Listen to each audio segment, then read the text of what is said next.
welcome. Don't forget to like and subscribe. Or, I might show up at your door. I'm just here to share some creepy stories, so sit back and enjoy. Disclaimer: the content presented in the video is purely for entertainment purposes only. The theories and stories discussed in this video are speculative and are not supported by any evidence or proof.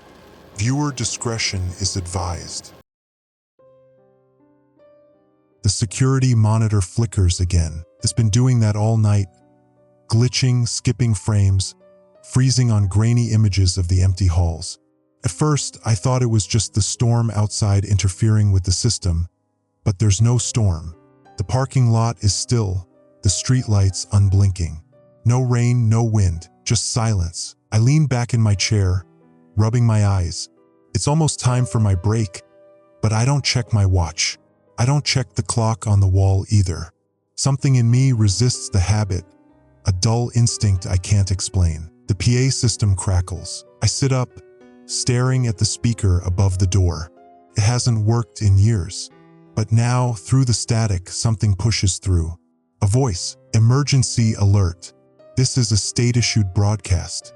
Do not be alarmed. Do not look at the clock. Do not attempt to check the time. Await further instructions. The words send a cold jolt through me. For a moment, I think I misheard. But the alert repeats, voice flat and artificial. I check my phone, maybe a notification, a news update. But the screen is blank. No time displayed. The locked screen usually shows it, right? It's just gone. The security monitors flicker again. This time, the distortion lingers. The feed is warped, stretched. Frames bleeding into each other, like something is trying to push through. A shape moves in the hallway outside. I hold my breath, waiting for it to pass the camera. It doesn't. It stands just at the edge of the frame, caught between two moments, frozen in a jittering loop. The PA crackles again. Do not be alarmed, but I am. I reach for my radio, trying to call down to maintenance. No response.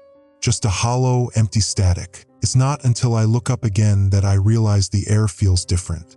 The hum of the fluorescent lights sounds off, like a slowed-down recording. The ticking of the clock above the door. It's still there, but something's wrong with it.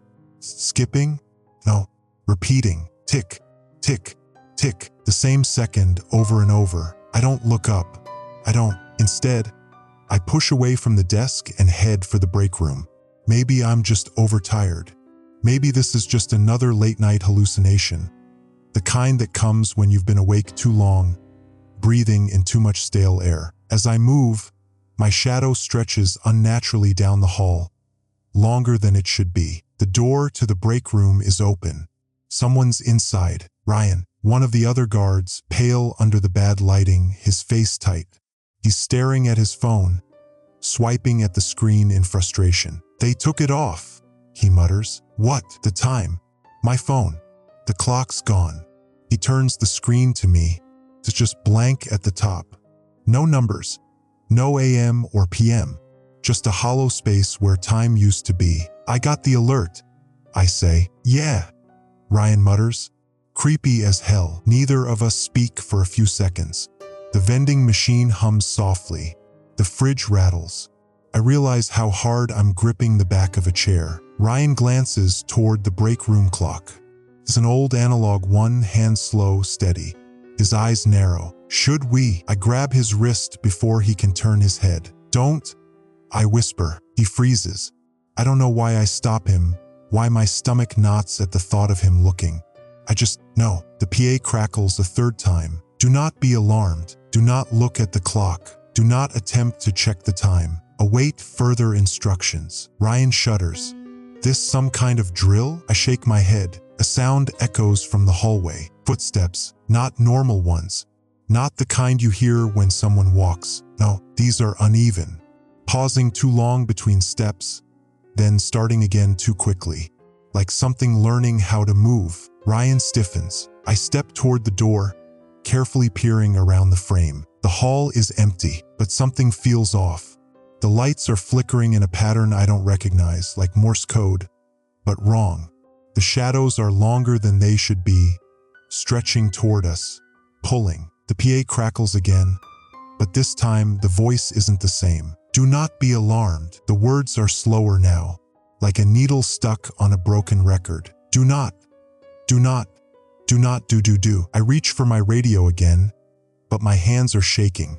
Ryan grips the counter, his knuckles white, and then the vending machine blinks off. Not just the vending machine.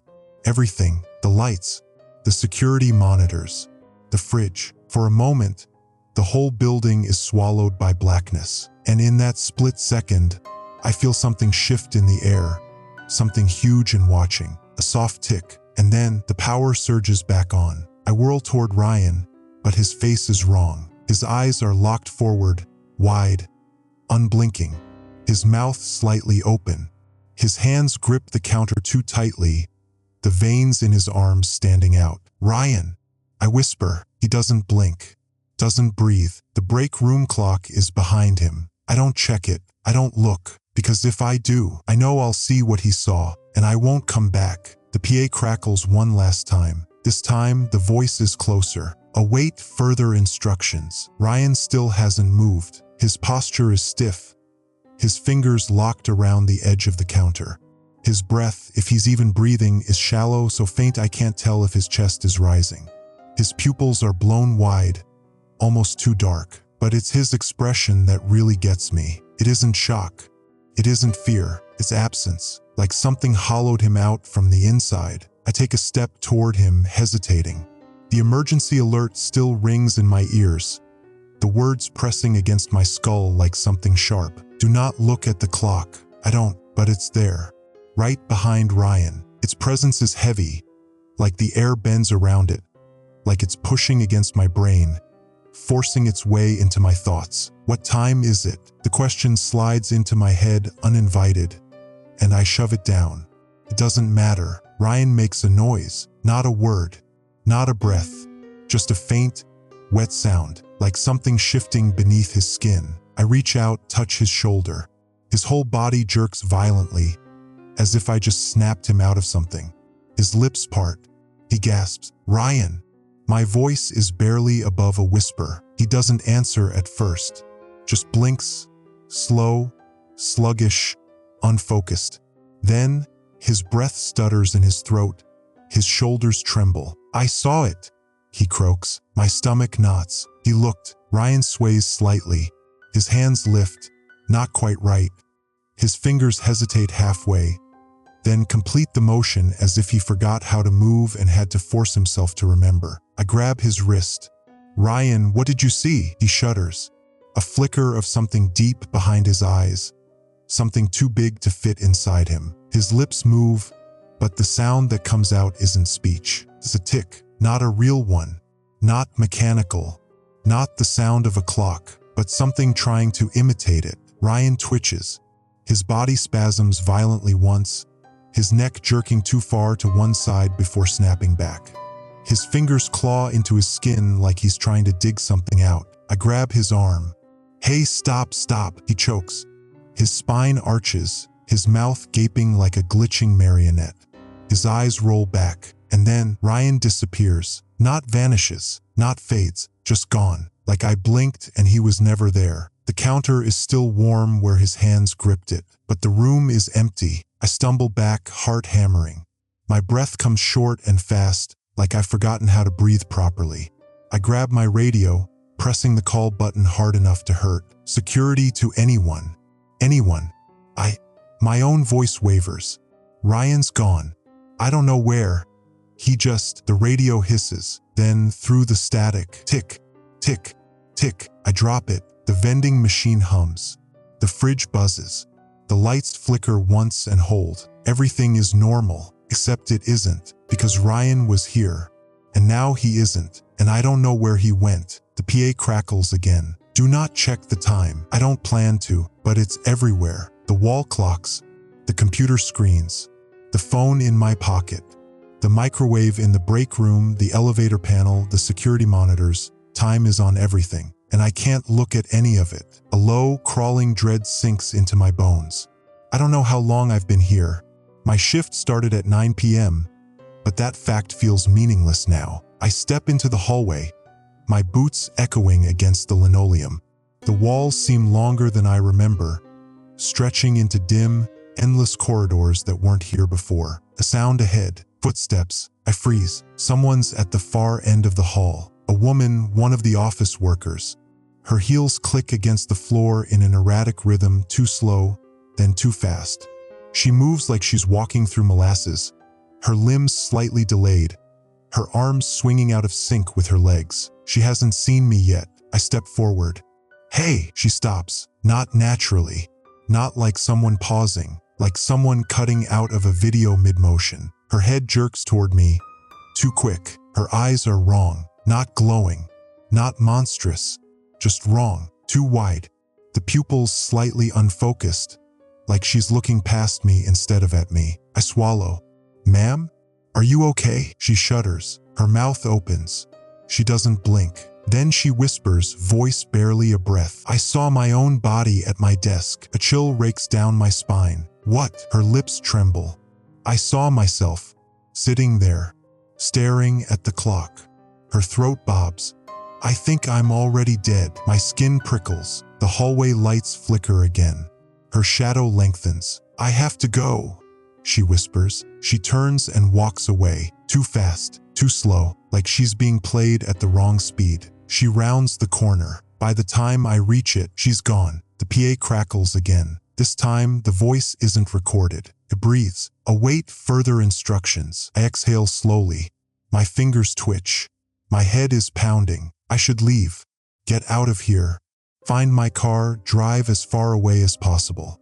But I have the sinking feeling that if I go outside, the world won't be the same. That maybe it never was. My phone vibrates. A text. No sender. No number. Just 4 words. Do not check time. I press the power button.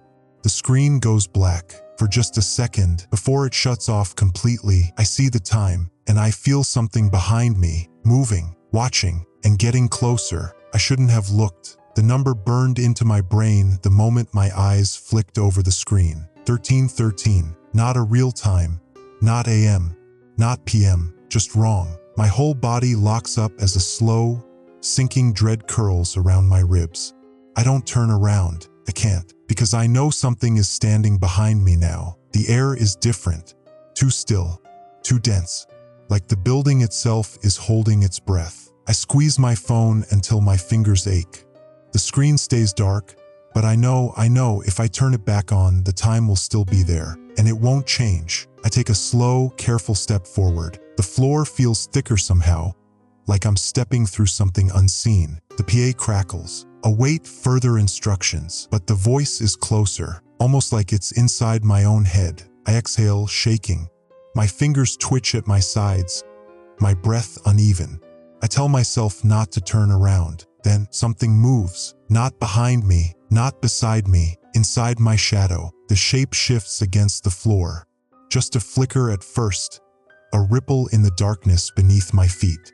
But then it changes, splitting, twisting, stretching against the light. I watch as it slowly stands up. Not me, not my movement, something else. The shadow peels away from my feet, uncoiling unnaturally, pulling itself upright in jerking, uneven motions, like something trapped beneath ice, struggling to break free. My heartbeat slams against my ribs. I step forward, but the shadow stays. My shadow isn't mine anymore. I don't wait, I run. My footsteps pound against the floor as I bolt down the hallway. The fluorescent lights flicker above me, dimming in sequence, as if something is chasing me. I don't look back. I don't check my phone. I just run. The hallway twists, unfamiliar doors on either side. I should know this place. I've worked security here for years. But suddenly, the walls seem taller, thinner, stretched into a shape that doesn't fit normal geometry. There's an exit at the end of the corridor. The glowing red exit sign flickers weakly, half the letters burned out. XT. I shove the door open and freeze. The parking lot is wrong. It should be night. It was night, but outside, it's a gray, static sky. No sun, no clouds, no stars. Just an empty, featureless expanse, stretching into an unnatural horizon. And the cars, they aren't cars, they're shapes. outlines of vehicles like sketches that were never finished. They flicker, jitter, twisting between real and not real, as if someone is still trying to render them. A shadow moves between them, not human, not anything. I slam the door shut. My breathing is loud in the empty hallway. Too loud, like something is listening. The PA crackles again. Do not be alarmed. The voice warps, distorted, stretching into something no longer human. Do not. The sound skips, looping over itself like a scratched record. I press my hands over my ears. It doesn't help, because the words are inside me now. I stagger back toward the security office, my vision blurring at the edges. The building feels different, too long, too wide, like I've stepped into an unfinished version of reality. There's a door ahead, a heavy one. My office. I slam my badge against the scanner. The red light flickers, then green. The lock clicks. I throw myself inside and lock the door behind me. The security monitors flicker, showing static, then brief, glitching images of the building. A hallway that bends in the wrong direction. A stairwell that leads into a black void. An empty break room except for Ryan, sitting there, motionless, his back to the camera. My stomach drops. I grab the radio again, trying to steady my voice. Ryan, no response. I press the button again. Ryan, are you there? A pause. Then tick, tick, tick. The sound crawls through the radio, slipping under my skin, burrowing into my skull. My pulse pounds. I grip the desk to steady myself. The monitor glitches. For a second, just a second, Ryan's head snaps toward the camera. Not a turn, not a movement. A cut. One frame to the next. His face shouldn't be able to move that fast. I slap the monitor's power button. The screen goes black. My own reflection stares back at me, but there's something behind it. A shadow, watching, waiting. The PA crackles one last time, and this time it whispers just for me. You already looked. I feel it before I see it. The shift in the air, the absence of light. I don't want to turn around, but I do. And there's a clock hanging on the office wall. It wasn't there before. The hands twitch, glitching between positions, moving too fast and then not at all. But the worst part isn't the movement, it's the reflection. Because in the glass, I see myself standing there, staring at the clock, not moving, not breathing, and not me. My phone vibrates. A new message. No sender. No number. Just one word. Run. The clock hands snap forward. The lights go out. And the last thing I hear is the sound of something stepping toward me. Tick, tick, tick. Darkness swallows the office. The kind of dark that isn't just absence of light. Feels thick, heavy, like the space around me has turned solid, pressing against my skin, worming its way beneath my fingernails, curling around my throat. The clock still ticks. Even though I can't see it anymore, I feel its presence. Inside my head, the sound isn't mechanical. It's not the steady, rhythmic ticking of a normal clock. It's wet, organic, like bones tapping together, like teeth clicking behind a smile. I don't move, because I can hear something else now. Footsteps, soft, measured, coming from somewhere behind me. And then, a voice, my voice. You already looked. Clench my jaw. My fingers dig into the edge of the desk, nails scraping against the wood. Don't answer it. The words repeat in my head. An instinct, a warning I don't fully understand. But I don't need to, because I already know. Whatever is standing in the dark with me, it isn't me. The air shifts. The wrong version of me is moving. Slow, deliberate steps, circling me like a predator sizing up prey. I feel my own breath hitch, my pulse hammering in my ears. Stay still. If I run, it will chase me. If I acknowledge it, it will become me. My shadow moves against the floor, stretching unnaturally in the dark. And then something whispers, not aloud, not in the room, inside my head. Turn around. No, just look. I squeeze my eyes shut. My nails bite into my palms. It leans closer. I can feel it, just inches away, breathing against my skin. My own breath, but not mine. Do you know what time it is? No, and I won't check. I won't. The PA crackles. Not the normal static. This time it's a scream. I lunge forward, blindly grasping for the power switch on the security console. My fingers fumble, slipping against cold plastic, my breath coming in short, panicked bursts. Click, the monitors flare to life. The moment light floods the room, it's gone. The wrong version of me. The breathing, the whispers, but something else is missing. The clock, the wall where it hung is empty now. No nail, no indentation, no sign it was ever there. But I know better. It was real. I still feel the weight of it behind my eyes. The security feeds flicker and distort. Glitching frames flash across the screen. Hallways bending in impossible directions. Doorways leading to nowhere. Stairwells spiraling into infinite blackness. And then, the break room. Ryan is still there, sitting perfectly still, his back to the camera. The vending machine light flickers, casting long, crawling shadows across the walls. And then, without warning, his head snaps toward the camera. The screen cuts to black. My breath catches in my throat. I press the radio button. My voice comes out hoarse, raw. Ryan, static, then tick, tick, tick. I throw the radio onto the desk. My hands are shaking. I need to get out. The hallway outside is worse than before. Stretched. The floor looks too far away, like I'm walking on a tilted plane. The walls bend inward slightly, like they're closing in.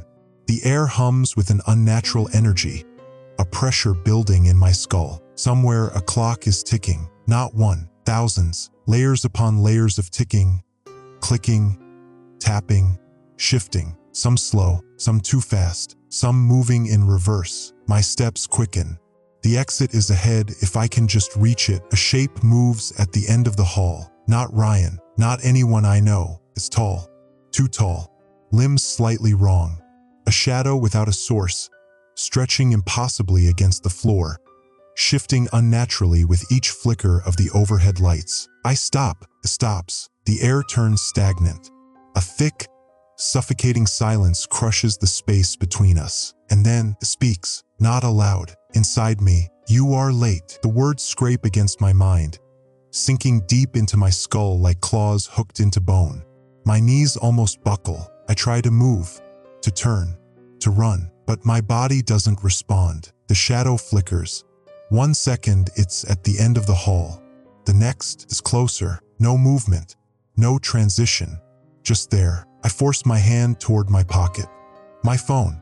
Anything. The shadow flickers again. Closer. Too close. Its presence presses against me, bending the air around it, warping reality in ways I can't comprehend. I squeeze my eyes shut. Don't look at it. This voice slithers into my mind. You should not be here. My hand finally closes around my phone. I lift it, pressing the power button. The screen is wrong. Not apps.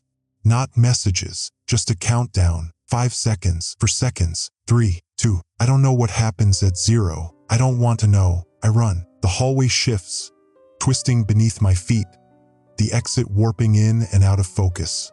My vision blurs, my lungs burning as I push forward. The countdown ticks lower. 1 second. I throw myself at the door, and the moment my fingers touch the handle, the screen goes blank. Everything stops. The hallway is normal. The exit sign glows steadily above me. The door is just a door. The ticking is gone. I don't move at first. I just stand there, gasping for air, sweat slicking my skin. I lift my phone again. The screen flickers back to life. No countdown, just the time. 13:13. I swallow hard. My stomach turns. The PA crackles one last time. Time has run out. Then silence. But the silence is worse, because I know something has changed. I open the exit door and step into a world that isn't mine. The world outside is wrong. I step through the exit door expecting the cold night air, the quiet hum of distant traffic, the usual signs of a world still functioning. Instead, I am met with nothing. No stars, no moon, no sky, just an endless, heavy gray. It isn't fog. It isn't smoke. It's thicker than that, like the space around me is unfinished, like the world never loaded properly. The parking lot stretches ahead, but the cars are wrong. Still just outlines. Their edges flicker, shifting between real and not real, like sketches waiting to be filled in. And the worst part, there are no people, no movement, no sound, like the entire world has been paused. But I know I'm not alone. I feel something watching. I take a slow step forward. The pavement ripples, just slightly, as if it isn't pavement at all, just the idea of it. I swallow hard. My fingers tighten around my phone. No service, no Wi-Fi, no emergency signals. But the time, 13:13, still frozen, refusing to change. The air hums softly, a barely audible vibration that makes my teeth ache. The sensation crawls through my skull, settling deep behind my eyes. Then a shadow moves. I snap my head toward the motion, but nothing, just the empty outlines of the cars. Except one of the car doors is open now. I know for a fact it wasn't open before. I should turn back. I should go inside. But something in my chest tightens, an instinct whispering that it won't be any safer in there. So I step forward. The moment my foot touches the ground, the PA system crackles behind me. "You are out of time." I freeze. My breath catches in my throat. The voice is wrong, not robotic, not human. It sounds like 1,000 voices layered on top of each other. My pulse pounds in my ears.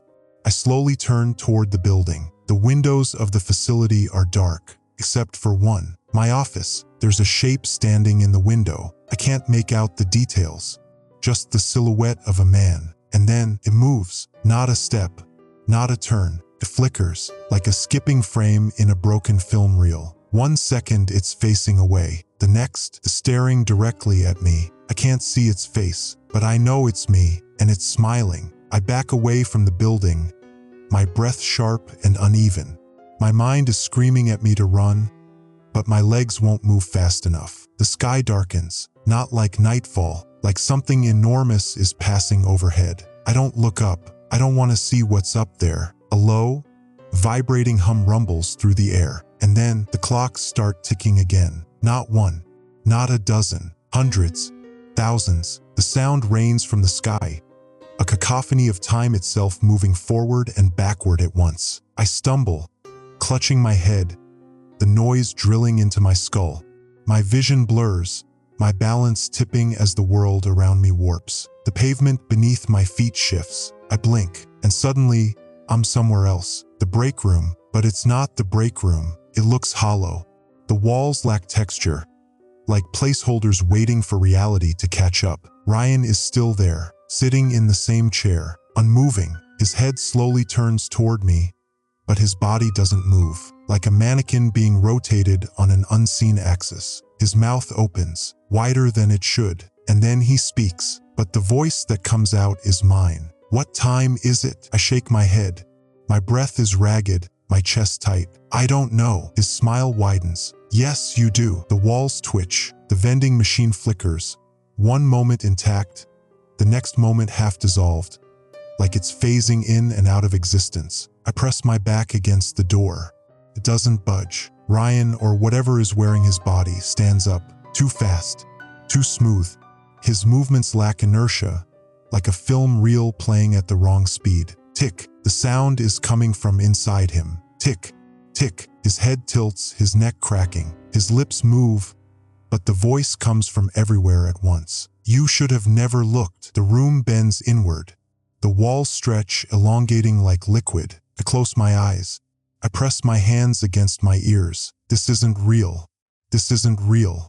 This isn't. The ticking stops, and so does my breath. Because now, there's something else. A new sound. Something worse. A heartbeat. Not mine. Something bigger. Something waiting. I open my eyes, and Ryan is gone. The break room is empty, but the clock is still there, hanging on the wall. The hands twitch, stuttering, pausing, rewinding, skipping forward in glitching bursts. I take a step toward it. The heartbeat grows louder. The second hand jolts forward, and then it stops, frozen. And for the first time since this nightmare began, the time has changed. 13:14. The PA crackles one last time, and I hear my own voice. "Welcome back." Then the lights go out. The lights die, not just in the break room, everywhere. The entire building plunges into blackness. A silence follows. Not empty, not peaceful. Something is breathing in it, something big. I don't move, because I can't. My body is frozen, locked in place by an unnatural stillness, like time itself has paused again.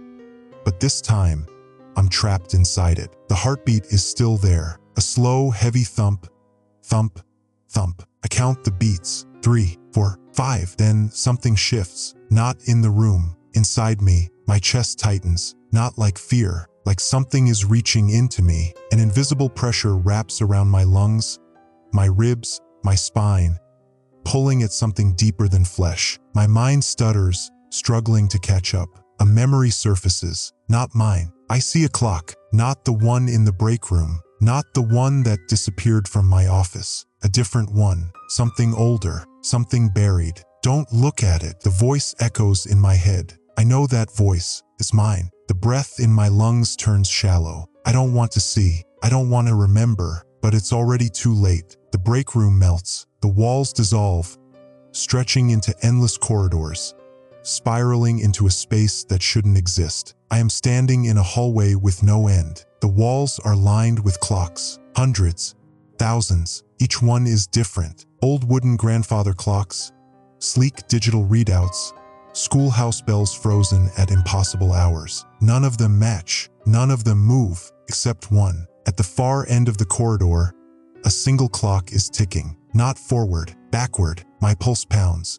My stomach turns over. I know where I am. I know what this is. The space between seconds. The place where time folds inward, swallowing those who stray too far from what's real. And I am not alone. A figure stands at the end of the hall. I can't make out its features, but I know what it is, what I've become. It lifts one hand, slowly, methodically, pointing at the single ticking clock. Look, I shake my head, clench my jaw. You already looked once.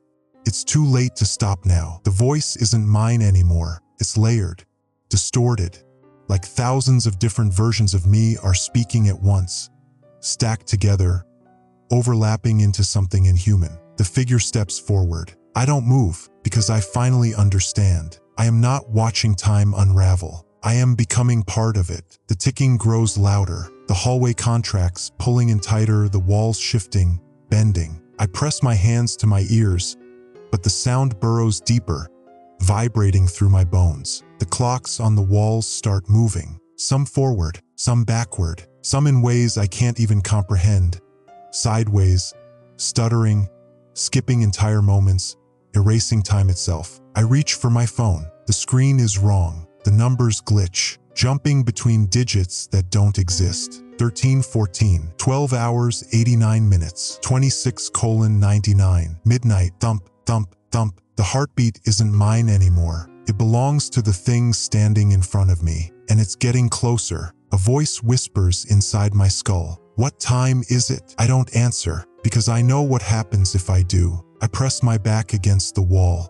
My breath comes in sharp, shallow bursts. The clocks distort further, their hands bending, breaking, melting. The figure lifts its head, and for the first time, I see its face, my own, but wrong. Eyes hollow, a mouth that doesn't fit my skin.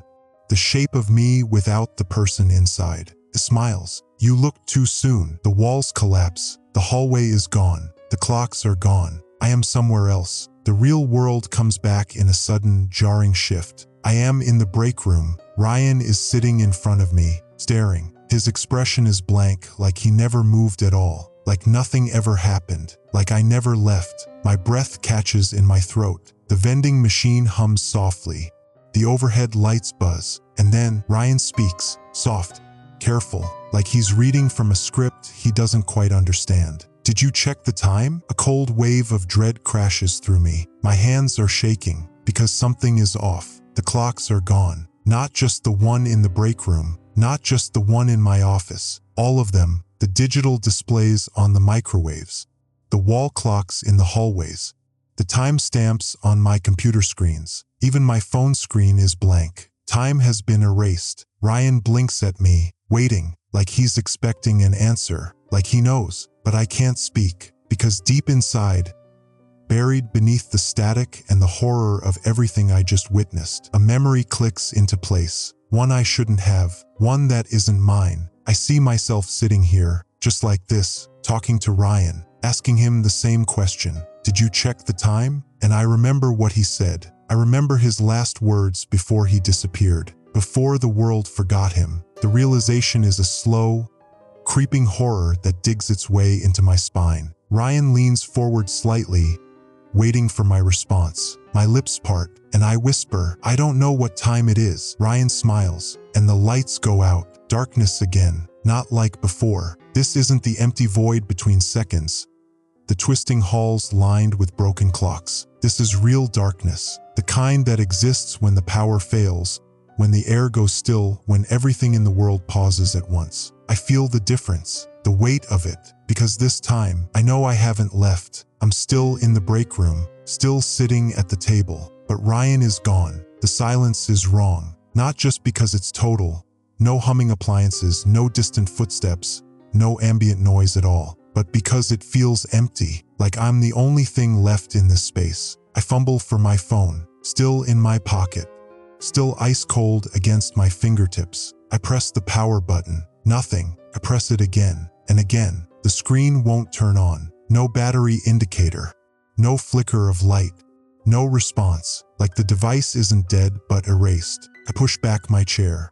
The scrape of metal against tile is too loud. I stand slowly, my breath shallow. Then a sound, soft, subtle, coming from the hallway. I hold my breath. It's footsteps, slow, deliberate, too evenly spaced, too methodical. I don't move because something inside me whispers, if you move, it will know you're here. The steps continue, getting closer, steady, unchanging, like something playing the idea of walking. I press myself against the break room wall, forcing my body to stay still. The footsteps reach the threshold, and then they stop, pause. A silence so absolute that I feel my heartbeat crashing against my ribs. Then a voice. What time is it? I close my eyes. It's a whisper, but it fills the room. Soft, calm, patient. Not Ryan's voice, not mine. Something else. Something that shouldn't be here. The air shifts, cold spreading over my skin. I can feel it standing there, at the doorway, watching, waiting. I don't answer, because I know what happens if I do. Another long silence. Then the sound of knuckles against wood. Slow, rhythmic. It's knocking. 1, 2, 3. Then nothing. Then the footsteps start again, moving away. I don't breathe until the sound fades completely. Then I move, slow, careful. I step toward the doorway, keeping my back against the wall. I glance out. The hallway is empty. I listen. Nothing. But I know it's still here, somewhere, waiting. I force my legs to move. One step, then another. The floor feels softer beneath my feet. Not like tile, like something beneath the surface is shifting, adjusting to my weight. I push forward. My priority is getting out. I reach the nearest emergency exit, grip the handle, push. It doesn't move. Not locked, sealed. Like the door isn't a door anymore. Like it was never supposed to be. I step back. My pulse pounds in my ears. The clocks are gone. The time is gone. And something is hunting me. I move through the halls, careful not to rush. Something tells me that speed matters. If I go too fast, if I panic, if I run, it will notice. It will reset me. So I walk, steady, controlled, past the offices. The break room, everything looks the same, but wrong. Like the edges of the world are unraveling. The walls seem softer. The air feels thicker, like the space around me is undoing itself. Then I hear breathing, slow, heavy, not mine. I don't turn around. I don't look, but I know it's right behind me, following, shadowing my steps, mimicking my pace. I reach the main security desk, my last chance. If I can get to the cameras, if I can see where I am, what's real, what's not, maybe I can fix this. Maybe I can undo it. I round the corner, and I freeze, because someone is already there, sitting at the desk, staring at the monitors. A man, wearing my uniform, his back to me, still, motionless, like he's been waiting for me. I swallow hard. My throat is dry. I know what's coming next. I don't want to hear it, but he speaks anyway. What time is it? I don't answer. I don't move. I just stand there, heart hammering against my ribs. The man slowly, too slowly, tilts his head. Not like a person, like a puppet on a string. It's later than you think. A sound, low, distant ticking, coming from the monitors. I glance at them, and my stomach drops. The cameras show the facility, but not as it is, as it was. Everything on the screen is moving in reverse. Ryan is there, sitting in the break room, laughing, talking. I am there, walking the halls, working at my desk. Time is rewinding. The footage plays faster, blurring backward through hours, then days, then it stops. And I see something else, something worse. A third version of me, not here, not in the past, somewhere else, somewhere outside, standing in the parking lot, the frozen, gray void stretching behind me. And I am staring up at something enormous, something I can't see, but I know it's there. The ticking gets louder. The man at the desk turns, and it's me, not just my face, my everything, an exact copy, staring at me, smiling. And then, in my own voice, he says, "You've been here before." The screens flicker, the lights explode, and the world falls away. The world vanishes. The security desk, the monitors, the hall gone. I am falling, not down, not up, somewhere else, through a space that doesn't exist into something cold and endless. Then, ilom, but not on the floor, not on anything solid. I am standing, but my feet don't touch the ground, because there is no ground, just an infinite black expanse. And in front of me, a mirror. It is massive, a towering, monolithic thing, stretching infinitely in both directions, perfectly smooth, perfectly still. I see myself reflected in it, or at least I think I do. I take a step forward. My reflection does the same, but it's delayed by a second, then two, then three. The longer I stare, the worse it gets. Like my reflection is deciding whether to follow me or not. Like it's waiting for something. I reach up, so does it, but our hands don't touch. There is space between us. Not glass, not a barrier, just absence. Like my reflection is standing in another world entirely. A sound, distant, familiar, the ticking, soft at first, then louder, echoing from behind the mirror. Something moves in the reflection. Not me, something behind me, a shadow, long distorted. I don't turn around, because I know what's there. And if I look, if I acknowledge it, it will know that I know. The ticking grows erratic, skipping beats, repeating, reversing, like time itself is struggling to hold together. The mirror warps, the surface ripples, bending inward, stretching toward me. My reflection does not move. It stares, smiling, then speaks. It's time. I take a step back. So does my reflection. But it doesn't step back from the mirror. It steps out of it. The moment its foot crosses the threshold, the mirror shatters. A soundless explosion of glass that never reaches the floor, because there is no floor. The shards hover in midair, frozen in place. I am face to face with myself. Perfect copy. But it isn't me. I know it isn't me. The way its head tilts just slightly wrong. The way its smile never fades. The way its eyes don't blink. And then the other me reaches forward. I move, fast. Instinct overrides fear, and I step back as its fingers brush the empty space where I just stood. The air distorts. Something shifts beneath my skin. A sickening, unnatural pull, like something deep inside me wants to leave, wants to go with it. I fight it. I dig my heels in, refuse to move any closer. The other me watches. Its head tilts again. Then it speaks. "You are not supposed to be here." The voice is mine, but not. It sounds like a recording played just slightly too slow. I don't answer, because I know this thing isn't asking. It's deciding what to do with me. The ticking slows. One beat, two, then silence. A final pause, like the world itself is holding its breath. And then the other me lifts a hand and snaps its fingers. The entire world collapses. The darkness implodes. I feel a force yank me backward, through time, through space, through something far worse. I hit the ground, hard. Pain flares through my body. The breath ripped from my lungs. For a second, I can't move, can't think. Then I hear something familiar, a distant humming, a vending machine. I know where I am before I even lift my head. I am back in the break room. The lights are on. The room is normal, like nothing ever happened. But something has, because I feel it. Something inside me is different. I push myself up. My hands tremble. My breath is wrong, like it's out of sync with time. Then I hear it, a voice, right behind me, calm, steady. "Ryan, you okay, man?" I turn slowly. Ryan is sitting at the table, drinking his coffee, looking at me like none of this ever happened. Like I didn't just lose hours, days, maybe even more. I stare at him, He frowns. You good? I open my mouth, but no words come out because I don't know how to answer. I glance at the wall. The clock is back, exactly where it should be. The hands are moving, ticking, normal, but something is off, something I can't place. And then I look down at my phone. The screen is on,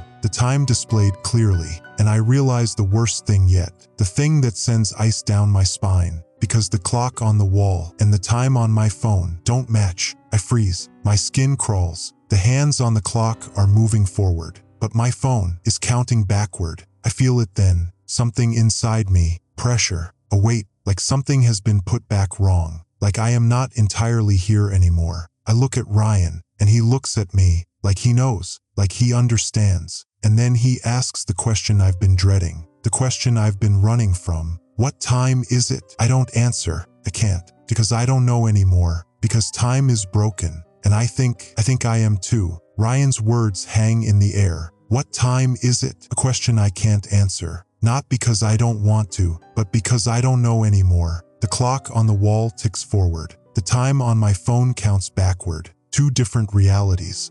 Two separate times. One of them is wrong. Or worse, neither of them are real. Ryan watches me, still, silent. His coffee cup rests on the table, steam curling from the rim. Everything looks normal, like none of it ever happened, like I never left, but I did. I remember the mirror, the other me, the shattering world, and now I'm back, or something close to it. But Ryan doesn't seem to remember anything. His expression is calm, casual, like this is just another night shift, like I didn't just disappear into an impossible space, like I haven't been rewound, reset, placed back where I started. I swallow hard. My throat is dry. I need to say something, anything. I don't know.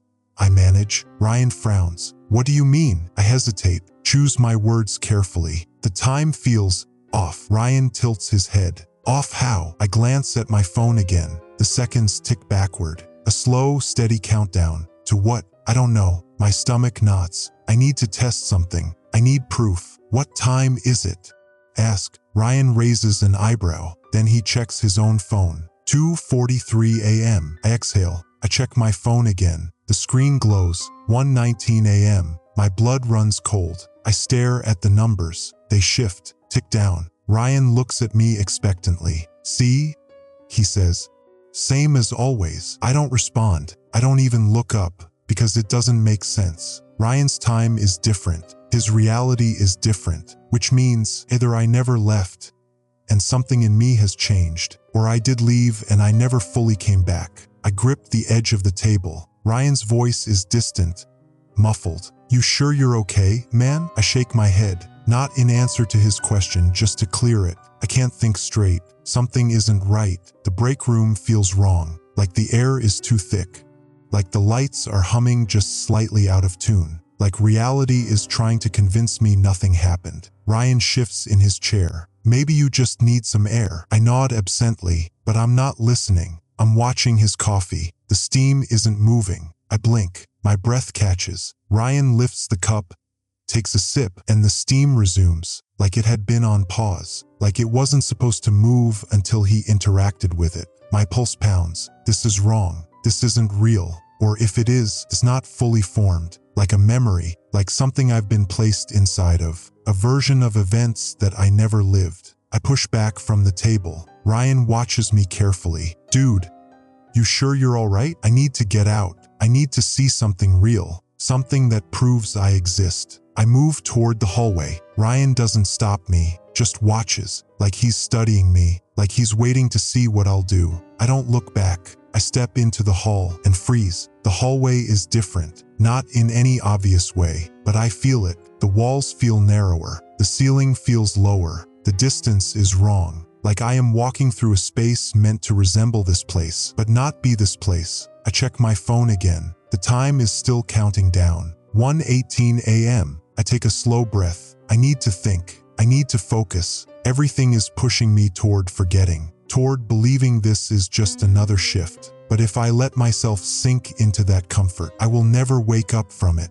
I reach the security office. My hands tremble as I open the door. Inside, the monitors glow, static. Every screen, just empty gray noise, no footage, no facility, nothing, like the system is waiting for something, a choice, an action, something I need to do. I step forward. The moment I do, the static vanishes, and the screens change. Footage plays, but it's not security footage. It's me, walking through the hallway, reaching this door, stepping inside, perfect loop. Then a second version of me appears, standing in the break room, talking to Ryan, drinking coffee, smiling, like everything is normal, like I never left. I watch in horror, because there are two of me. The camera angles shift, new footage plays, another version of me, outside, standing in the parking lot, staring up at something invisible. The sky is wrong, like a frozen photograph, a snapshot of something that isn't supposed to exist. And I am there, motionless, waiting. The ticking returns, louder, faster, rushing toward something inevitable. I check my phone,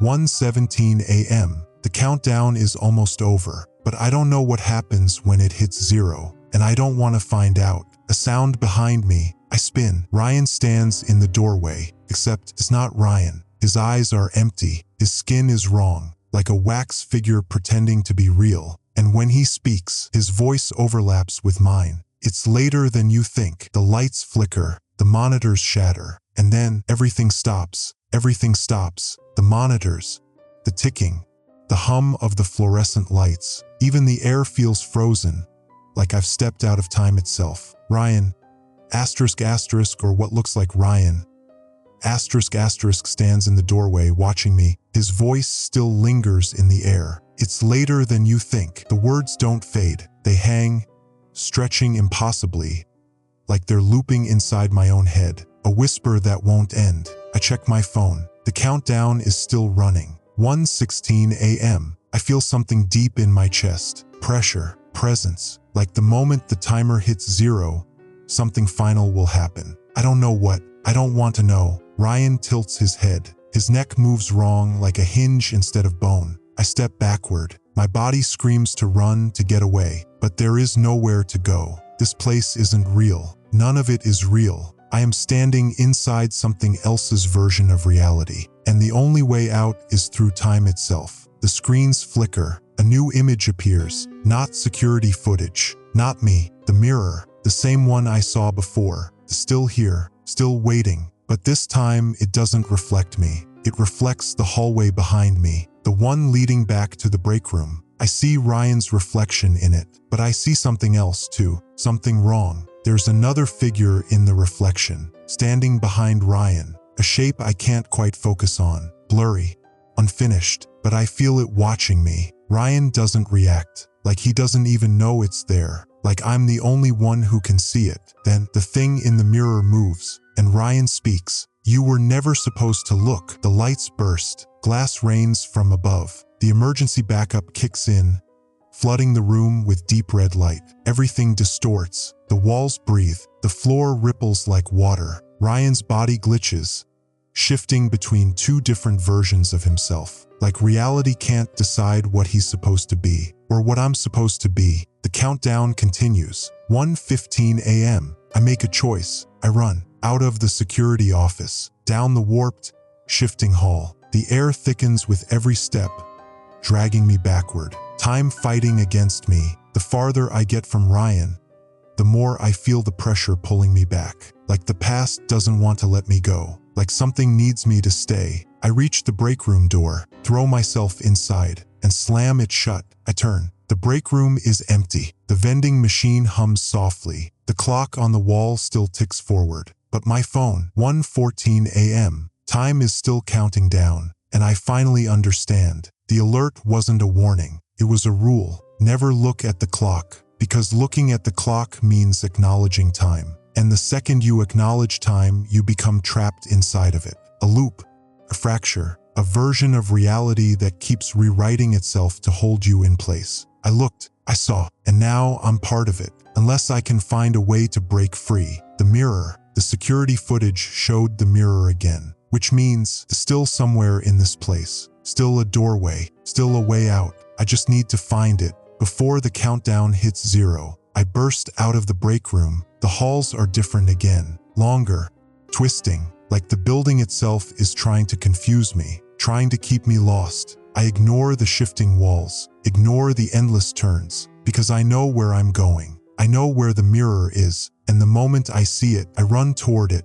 standing in the hallway, waiting for me, not attached to a wall, not resting on the floor, just there, suspended in nothing, perfectly smooth, perfectly still. I step forward, and the other me steps out, smiles, not cruelly, not maliciously, just calm, like it already knows what's going to happen, like it's been through this before. Then it lifts a hand and snaps its fingers. Everything collapses inward. Time rewinds, the walls crumble, the floor dissolves. I feel myself being dragged through reality, not forward, not back, but somewhere else. And then, silence. I open my eyes. I am sitting in the break room, exactly where I started. The vending machine hums. The lights flicker softly. Ryan sits across from me drinking coffee, like nothing ever happened, like none of it was real.